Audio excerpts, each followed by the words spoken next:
One of the toughest things in doing these stories is coming up with villains. You know, the hero is easy. Once you've created the hero, you've got him, and you use him in every story, and you know him. But you've got to come up with a new villain in almost every issue.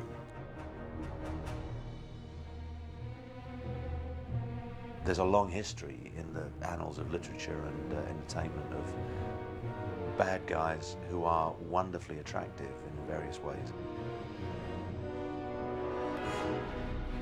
If you think that Spider-Man is the geek gone good, Octavius is the geek gone bad.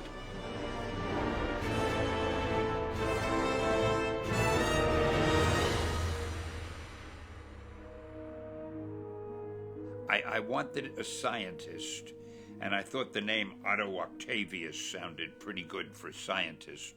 So I wrote that down. Then I said, well, if his name is Octavius, and I had him working on radioactive material, and that can be very dangerous, so there was a big glass shield, and he would work outside with little tentacles, and they would operate the radioactive material, and the glass shielded him from the radioactivity. But those looked like tentacles, so I thought his name is Octavius. Maybe I'll have all the students call him Dr. Octopus. He's a wonderful character. He is so offbeat. I mean, the fact that he's a scientist, and he was a little dumpy when we were doing him. We made him a little bit overweight. He was more like an Edward G. Robinson type. With a little girth. And it was certainly a very distinctive kind of character. Here's a guy who wasn't out to rule the world or anything like that, but he had these tentacles grafted onto him accidentally. He could climb up the wall of a building with him, he could crush things. So he was a worthy adversary for Spider-Man, which is a hard thing to find. Doc Ock is arguably, you know, it's got to be 1 and 2 with the Green Goblin, you know, and it also depends on what era we're talking about. You know, if you're talking about the 60s, it's definitely Green Goblin. If you're talking about the 90s, and you're talking about a character like Venom or Carnage, a whole different sort of breed of villain that came up. But I would say, arguably, when it comes to classics and you know, in the long haul, it's Green Goblin and Doc Ock neck to neck. When you create a character, you want to make it as different from the normal as possible so that he's distinctive. If you see a silhouette in the dark, you know who it is. That's the way to define characters. He was just a crazy old man originally, you know. He went nuts, and his scientific ability made him angry, and then he became greedy. So, but we gave him dimension, and that was a residue of continuity and bringing up new angles on a person the second and third time around. There is sort of the father-son relationship with Peter, but I think what really makes Doc Ock very, very cool is the fact that his upbringing, his life, is very, very similar to Peter Parker's. Here was someone who also received extraordinary abilities by way of the prosthetic arms, who also had a choice to make. And I think that they recognize that about each other, and that's part of the dynamic between them. And to me, that sometimes makes for the best villains, because they're almost exactly the same person as the hero, except one deviated left, one deviated right, and it's just a slight turn. And I think Octavius would like to have been recognized for what he was and what he did. And the more he fights to be recognized, and the more he fights for some measure of credibility, taking the wrong tactics and doing so, the worse the world looks at him, the more determined he gets. So it's this really bad cycle of constant revenge and the longing for appreciation. And before you know it, you know, life takes you into interesting places, and that's and then when these two characters, you know, collide together, it makes for some great fireworks. We set our minds on Doc Ock from the get-go. There's really, I think there was a 2-second conversation about maybe a goblin continuity, or it was too early to go there and wasn't really interesting enough at this point. Doc Ock is fantastic, but what do you do with Doc Ock? How do you develop this character? In the casting of Alfred Molina, you start with someone who's immensely likable. And that's what you want in any great villain, is you want him to be a human being who has dreams and desires and flaws, and he gets carried away in the service of something that he thinks is positive. Like, you know, it is ultimately his own hubris. The real crime would be not to finish what we started. do it here. The power of the sun in the palm of my hand. Nothing will stand in our way. Nothing! Please welcome our very own Dr. Octavius, Alfred Molina.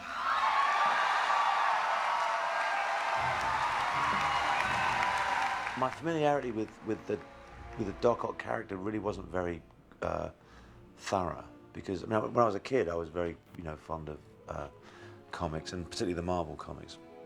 I was always a big fan of Marvel comic characters, much more so than the DC characters, because even at that young age, they seemed to me to be much more interesting. When I got the job, I started checking out some back copies, and realized that in fact Doc Ock changed his look very much over the years, as depending on who was drawing him. But the one thing that was very, very constant in the characterization of Doc Ock, all the way through the various stories from the mid-60s right through to now, was that he always had a really kind of good sense of humor. There was always something a bit kind of sharp and intelligent about him. He wasn't just a kind of brutal bad guy. So like, he wasn't just, he kind of had a bit of class to him, I used to like that. I suppose one anxiety I may have had at the beginning was how much of this was going to be an actor's job and how much of it was going to be essentially was I just going to be a cog in a much, much bigger machine. But as we started work, I realized, of course, that Sam never loses sight of the human elements in the job. I mean, he's not one of those directors that suddenly gets completely obsessed with the technical stuff and the special effects and the CG and all that stuff, and then completely forgets about the flesh and blood that's in there. Doc Ock, to make him the way we are making him for this movie, is a very complicated process.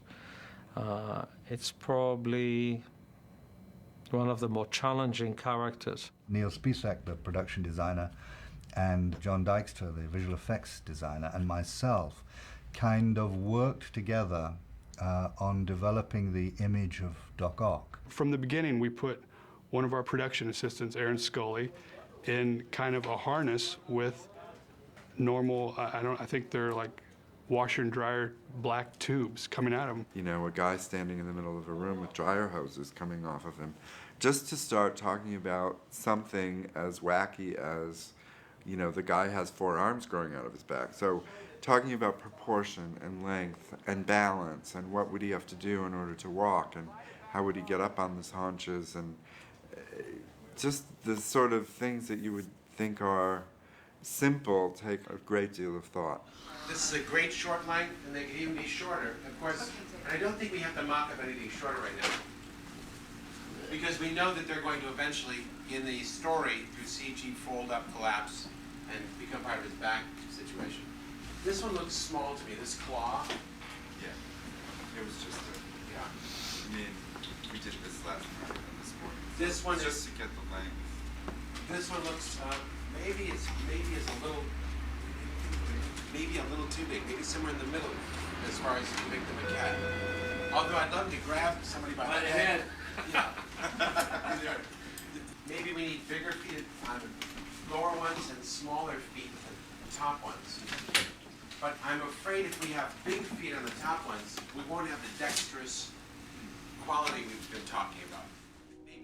We looked at the first illustration of Doc Ock, and it kind of had a very crude look to it. And we wanted that to be a little bit more sophisticated, and where it would look like it was built for a specific purpose of a very fine mechanical instrumentation or movement or something that would be used in a lab, which that first one didn't kind of give off that appeal to. The one person that I need to acknowledge hugely is the illustrator that I work with in London called Paul Catling. And he and I worked together in London and then brought our drawings to the table here in Los Angeles, and they were much liked. The original drawing of Paul Catling's is the one that everyone gravitated to in terms of style and feel. And actually, I think the end ended up not exactly that, but there were a lot of things that were similar to that drawing. There was a decision right at the beginning that the actor and the director wanted practical puppets to work with, so that when they were intimate, if the tentacle was picking up a cigar and putting it in Doc Ock's mouth and then lighting it with a match, they could do that with puppets in close, with the puppeteers off screen, so that one, the actor had the tentacles to interact with, to perform with, and two, we didn't have to make CG tentacles for every single shot. Plus, it gave the director real things to interact with. The faster snap works for me. Okay. Snap and open, quick. Something like the two-shot of what he So just ready and action. As we went further forward, John Dykstra, with his responsibilities for the computer design, and Neil Spisak with his responsibilities for every set on the movie, gradually it was left to the costume designer to kind of follow it through. So I've had this wonderful chance to work with model makers and engineers and robotic experts and all these wonderful people at Edge Effects, Steve Johnson's company. When we first got the call for it, it was like, wow, Spider-Man 2, that's going to be a really big hit. What an honor. How cool is that? But then the reality of it hit, that this is going to be probably the most difficult thing we've ever done, and it probably was. It wasn't like I read the script and thought, this stuff is pretty difficult. This is going to be a really, really big challenge, because there was no script. There was no script until months into preparation. So that actually was probably one of the more daunting aspects of it. We literally started building, designing, and basically kind of just guessing what we might need for this character to film this movie. We prototyped everything. We didn't really have a blueprint of the vertebrae of each tentacle should be this size, the tentacle should be this long. We kind of just made it up as we went along and did pass after pass after pass and got approval from the production as we kept going, and we kept doing it that way. There's various stages. There's the corset, which has to be worn basically for protection. Then on top of that goes what we call the girdle, which is what the tentacles are attached to. And that girdle is in two parts. There's the back girdle and the front girdle. We've got the big metal version, we've got a rubberized version. Then we've got other things like there's the big spine, this kind of spine. The tentacles, when all four of them are on, the whole thing weighs about 100 pounds. At the initial phases of design, there were lists of things the tentacles had to be able to do. And it was just a challenge, a huge challenge.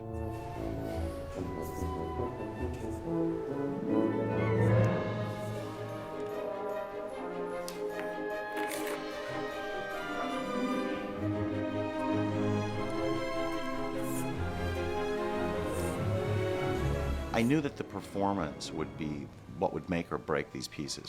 So we hired from the very beginning, even the beginning of the test phases and the design phases, we hired a contingent of puppeteers here at the studio so that we could work out the performance and the attitude and the character of these tentacles, along with how we were going to build them and how the animatronic functions would work. Eric Hayden was the puppeteer, lead puppeteer, and also, very fortunately enough, was the person who was in charge of the shop as all the research and development was taking place. So at Edge Effects, Eric Hayden was there from the initial meeting of how it was going to be put together to actually getting stuff on film and controlling the movement of the puppets, determining the movement, directing the puppeteers, and working with puppeteers in a very strong way. Before tentacles even were made, we had created these foam rubber tentacles that were held up by sticks and manipulated and had wooden claws that opened and closed,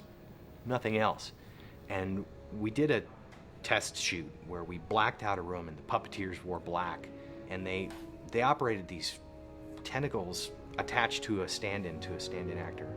And man, it looked cool. I can't pick out one shot in particular that really worked. It was just the simple fact that the puppeteers disappeared into the background. These things were alive, and they were doing stuff. They were grabbing objects and putting them places, and they were four separate entities attached to this one man. And I think everyone at that point felt, you know what, this is going to work.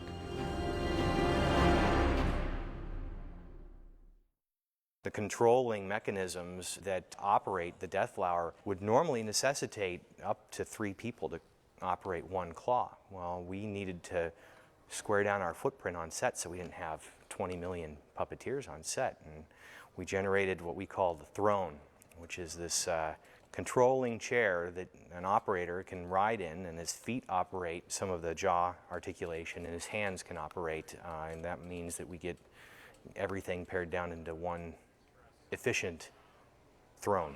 The design of the Death Flower was arrived at due obviously to a lot of different considerations, but the main thing that we were looking for was ability to express a lot of different kind of emotions or moods or whatever, ranging from a kind of an attack mode, which can get into something like this, to a kind of a wounded mode, which is something like that, to a kind of you know, aggressive or focused mood, which is something like this. And there are a lot of different permutations of that. That's something we call a ball, which would theoretically be for like punching through walls, things of that nature. So the design process of the movement of the Death Flower went through a lot of different iterations, but basically once the kind of trilaterally symmetrical concept was agreed on and the segmented leaves of the flowers, of the fingers, I set about basically trying to make to design the joints for sort of maximum movement and expressibility. So we really had two companies here under one roof. We had the performance aspect and the engineering aspect going along, following simultaneous paths. And that actually really, really helped when it came down to getting on set and Sam being able to direct these things, because truly that's what it was. Sam was directing these tentacles like a character. In peak performance, with all 4 tentacles going simultaneously, there were 16 puppeteers working. Each puppeteer had a very specific job. Each tentacle takes 4 people to operate.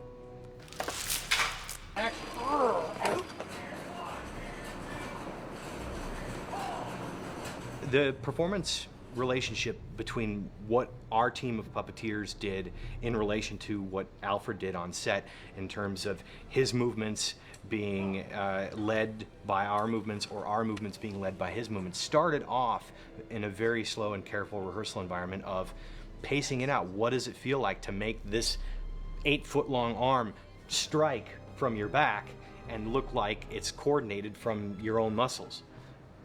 So that it started off almost as a movement exercise, trying to marry the movements of all the people involved in making that tentacle strike. We realized, of course, that this was a crucial and integral part of the characterization.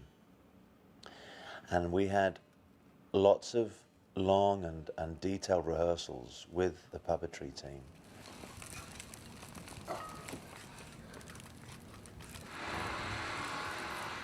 And if at any time you ever feel, I mean, it's totally safe to touch it or play with it. That's cool. That's cool. Go. 3, 2, 1, strike. Cool. Ready and go. And on go, we're going to look to the right. Ready and go. How'd that feel, Fred? And yeah, a lot better. And go. A lot better. Okay, cool. 1, 2, 3, right there. 4, 5, right there. 5. Okay, yeah, those so last couple. Exactly. So last couple of steps, it's like I'm being held back. Okay. We tried to make the tentacles practical whenever we could, because clearly that was always the most effective way of doing it. When they're real, they're real. There's no two ways about it.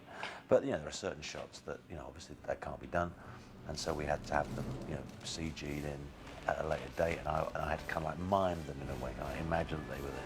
One of the things that's tough about the character Doc Ock is to make him perambulate. Walking on his own feet is one thing, and he has to act as though he's carrying 60 pounds of tentacles. When he's wearing the puppets, he is carrying 60 pounds of tentacles, so that's not too tough. When we take the tentacles away, the practical ones, and we start making virtual tentacles, his weight is supported by those tentacles. He's carried by those tentacles. So we've made a device that actually harnesses to him and moves him through space as if the tentacles were supporting him, and that's the Doc Ock walk rig. Doc Ock walk rig. There's bound to be a toy in that someplace. It's on a track, and it flew like 20 feet above him, and all these wires hooked to him, and through a computer, we were able to pull the wires in different ways and it was just like a computerized. We were the puppet masters. Peter Parker and the girlfriend. Apart from it being a bit tedious and sometimes difficult, I quite enjoyed the technicalities of it. I quite enjoyed the technical problems that had to be solved. I enjoyed being part of that process.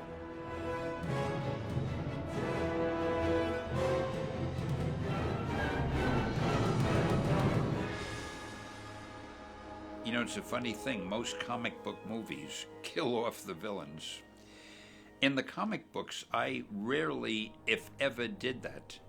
I was more miserly. I didn't want to get rid of a good villain. I wanted to save him and use him again. I mean, how many times have you seen the villain sort of fall off a cliff and we sort of look over, he's gone, he must be dead, only to return a year or two later? I mean, it's a hallmark of storytelling, especially heroic style storytelling. Readers and audiences build up a feeling for the characters if they're heroes or villains, and it's always fun to see them again.